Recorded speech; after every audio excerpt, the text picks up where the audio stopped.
Comment mener une vie toute heureuse? Cela est très important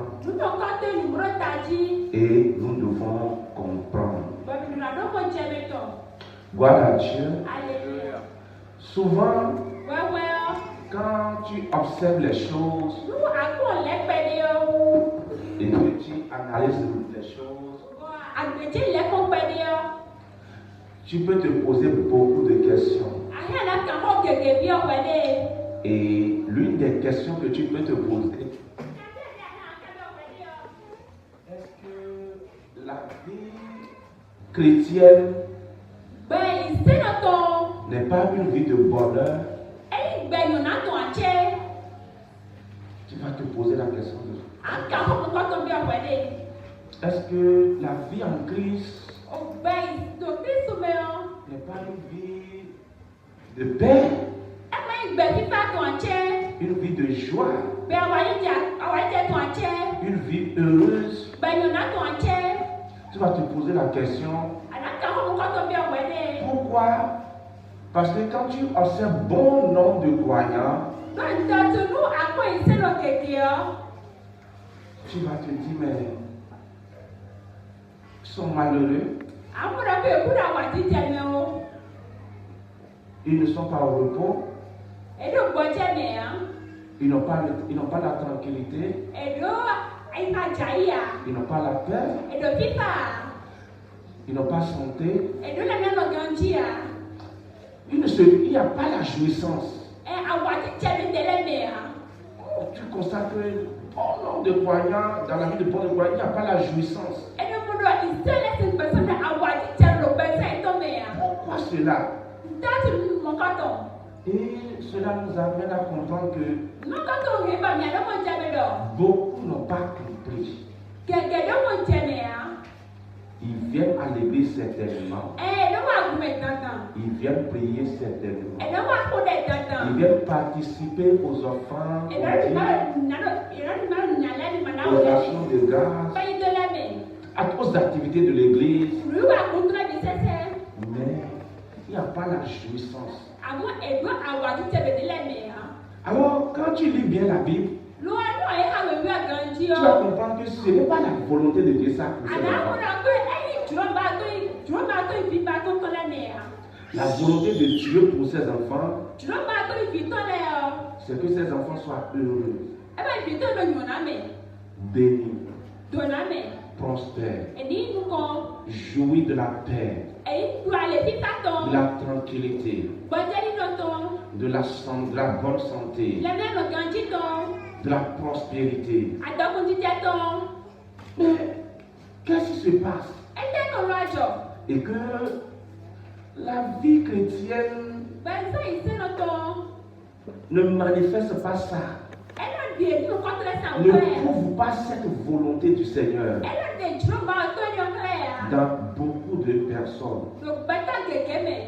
Alors, nous avons compris par l'œuvre du Saint-Esprit qu'il faut enseigner et que les gens puissent comprendre comment mener une vie toute heureuse, une vie joyeuse, une vie victorieuse, une vie au-dessus de tout conflit, une vie sans crise. Nous avons compris qu'il faut enseigner cela. Donc pour l'enseigner, ça ne vaut pas la peine de courir. Et ça ne vaut pas aussi la peine de faire une longue théologie. Mais c'est de montrer les choses de façon pratique. Et que nous puissions servir cela. Frères et sœurs, qu'est-ce qui s'est passé en réalité? En réalité, lorsque Adam, le premier homme, a désobéi à Dieu, le péché est rentré dans ce monde.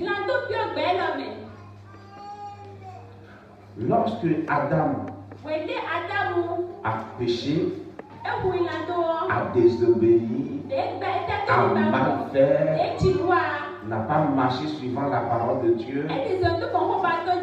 Cette désobéissance a produit quelque chose. Il a produit la brouille, la fâcherie dans la relation de l'homme avec Dieu. Entre l'homme et Dieu,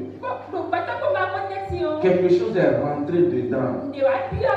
Et on peut appeler la fâcherie, la brouille, dissension, malentendu. Ça produit cela. Et puisque ça produit la colère de Dieu s'est manifestée par le jugement. Et dans ce jugement, la condamnation, la malédiction, ces choses sont tombées sur l'homme. Et là, les problèmes ont commencé. Et puisque les problèmes ont commencé, c'est de là que l'homme a perdu son bonheur. L'homme était tout heureux,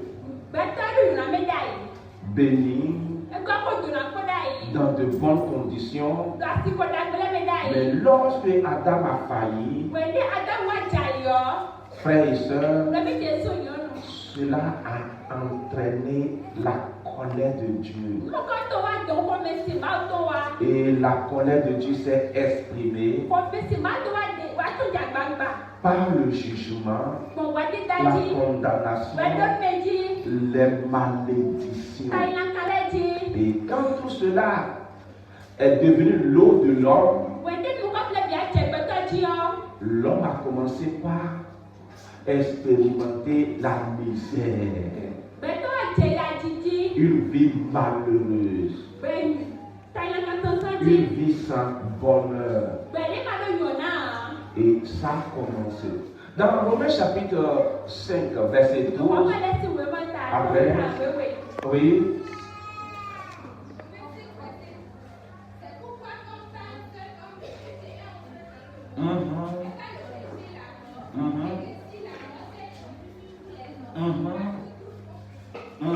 Verset 13.